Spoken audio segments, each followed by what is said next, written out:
Wisconsin, uno de los estados del medio oeste del país. Pequeñas comunidades agrícolas se dispersaban por todo el estado. Las granjas familiares eran los núcleos de unas localidades que buscaban por encima de todo la paz y la tranquilidad. No estaba en la mente de nadie que un diminuto pueblo de menos de 700 habitantes fuera testigo de un relato de horror que paralizó al mundo entero. El 16 de noviembre de 1957, la comisaría de policía de Plainfield recibió un aviso. El hijo de la propietaria de la ferretería del pueblo les había llamado. Su madre estaba en paradero desconocido. La mujer llamada Bernice Gurden había desaparecido sin dejar rastro. Les dijo que aquella mañana había visto su camión siendo manejado alrededor de las 9:30, pero que la tienda no se había abierto en todo el día. Estaba claro que algo le había sucedido. Nadie rompía sus rutinas en Plainfield. El sheriff llegó a la ferretería a las 5 de la tarde y al entrar, encontró manchas de sangre esparcidas por el suelo y vio que la caja registradora había sido forzada y abierta. Algunos creyeron que se trataba de un simple robo que había ido demasiado lejos. Alguien, probablemente un forastero de alguna localidad cercana, había asaltado a la mujer para llevarse el dinero, y seguramente por un accidente la había matado y llevado consigo el cuerpo para deshacerse de él. La teoría tenía sentido, pero desde el primer momento, el sheriff sintió que en aquel caso había algo más. No había señales de que el cuerpo de la mujer hubiera descansado en el suelo. Y aquello solo podía significar una cosa. Fuera quien fuera, aquel hombre se había llevado a la mujer con vida. Los policías hablaron con el hijo pequeño de Bernice, pidiendo que les contara todo lo que había visto, cualquier cosa extraña que hubiera llamado su atención. Les dijo que todo había sido perfectamente normal, que por la noche había venido un cliente a pedir un galón de anticongelante, que iba a recoger a la mañana siguiente. El último recibo que habían encontrado, la última venta escrita por Bernice, había sido de un anticongelante. No tenían demasiado, pero al menos era un hilo del que tirar. Aunque no fuera responsable, aquel comprador sería, al menos, una de las últimas personas que había visto a la mujer. Le preguntaron si conocía al hombre, si era alguien del pueblo. El hijo asintió. Era Ed Gein, un tipo solitario que todos conocían, y con fama de ser un hombre extraño y perturbado. Cuando escucharon su nombre, un oscuro presentimiento empezó a sonar en su mente. Los investigadores se desplazaron hasta la granja de la familia Gein, pero nadie respondió a su llamada. Y sin una orden de registro no podían entrar en la casa, por lo que la rodearon esperando encontrar algo. Y fue entonces cuando vieron un viejo cobertizo. Y dentro descubrieron el horror. El cuerpo decapitado de Bernice Gurden, colgada boca abajo con una barra en sus tobillos y cuerdas en sus muñecas. Su torso había sido rebanado, y todas las mutilaciones, hechas después de su muerte, acababan de dar con la guarida de un monstruo. Aquella misma noche, aquel extraño hombre, Ed Gein, fue arrestado. La policía obtuvo la orden de registro de su propiedad que necesitaban, esperando encontrar la cabeza de la víctima para poder dar sepultura a su cuerpo. Pero cuando entraron en ese lugar, se adentraron en el rincón más macabro de la naturaleza humana. En el interior de la casa encontraron objetos y muebles fabricados con partes de cuerpos humanos. Todo tipo de recipientes hechos a base de huesos, incluidas calaveras, que estaba usando como cuencos, lámparas y sillas tapizadas con piel humana, calaveras coronando los pies de su cama. Un escenario que parecía sacado de un relato de terror. Encontraron también trozos de carne congelada y órganos almacenados en el refrigerador, y máscaras hechas con piel facial que muy probablemente usaba para disfrazarse, para convertirse en otra persona.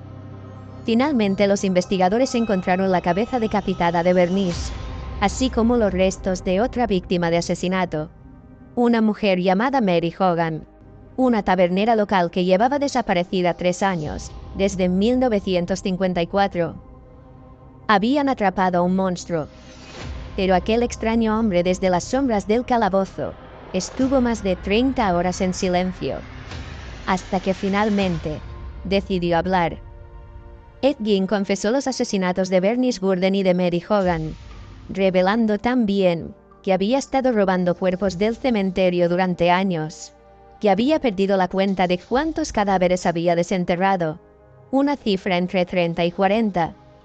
Cuando le preguntaron por qué lo hacía, por qué habían dado con todo aquello en su casa, les dijo que estaba intentando construir un vestido de piel de mujer, que quería transformarse en su difunta madre, devolverla a la vida a través de los cuerpos. Rápidamente la historia del que ya había sido bautizado como el carnicero de Plainfield se convirtió en un fenómeno nacional e internacional. El juicio iba a ser un acontecimiento tremendamente mediático. Era fundamental que determinaran si Ed Gein era un enfermo mental o si debía ser declarado sano.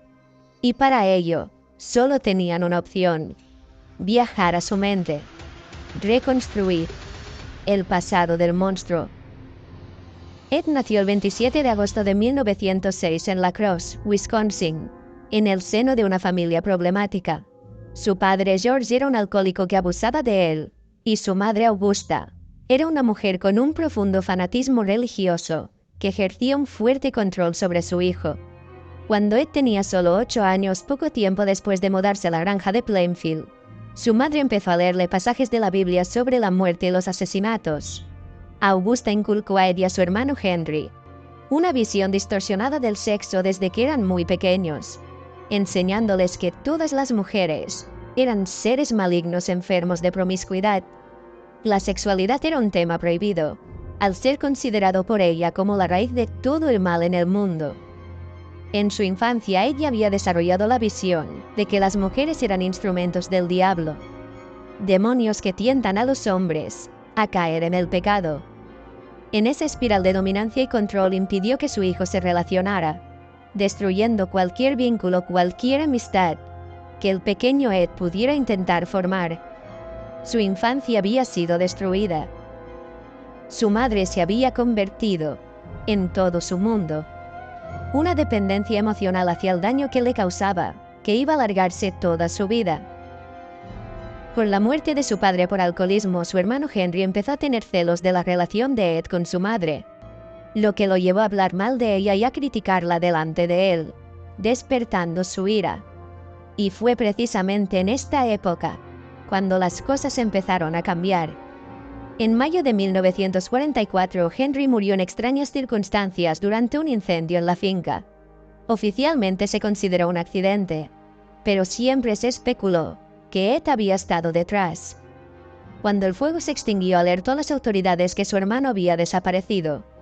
Pero cuando llegaron, fue capaz de conducirlos directamente hasta el cuerpo. E inexplicablemente, a pesar de que encontraron un hematoma en su cabeza, cerraron el caso determinando que la causa de muerte había sido la asfixia. Fuera como fuera, aunque Ed siguiera negando las acusaciones, sí que admitió que tras la muerte de su hermano, desarrolló un profundo interés por los libros sobre saqueo de tumbas y canibalismo. Pensamientos perturbadores empezaron a florecer en su mente, como un presagio del punto de inflexión en su vida. La noche del 29 de diciembre de 1945, Augusta falleció súbitamente a causa de un infarto cerebral. Sin su madre, Ed se había quedado completamente solo en el mundo. Ella era su vida y sin ella, nada tenía sentido. Devastado por la pérdida, se sumergió todavía más en su obsesión por la muerte y los cadáveres. Y fue entonces cuando la historia de terror empezó a escribirse. En algún momento de 1947, 2 años después de su fallecimiento, Ed desenterró el cuerpo de su madre para cortarle la cabeza y llevársela consigo a casa. Quería volver con ella, pero rápidamente vio que aquello no era suficiente. Lo que necesitaba es que regresara, y solo tenía una manera de hacerlo: crear un disfraz hecho de piel de mujer para convertirse en su madre. Comenzó a leer los obituarios de los periódicos locales, identificando mujeres que hubieran fallecido recientemente y que se parecieran a su madre. Solo tenía que buscar su tumba, desenterrar el cuerpo y arrebatar las partes que necesitaba para completar su obra maestra.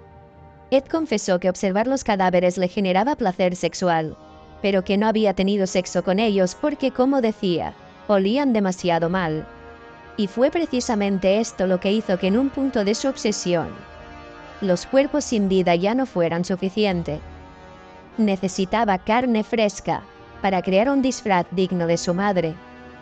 Una idea que llevó al asesinato de Mary Hogan en 1954, a quien confesó haber disparado y decapitado para tejer la máscara de piel. Y más tarde al asesinato de Bernice Burden. Lo habían encontrado antes de que completara su propósito en la vida.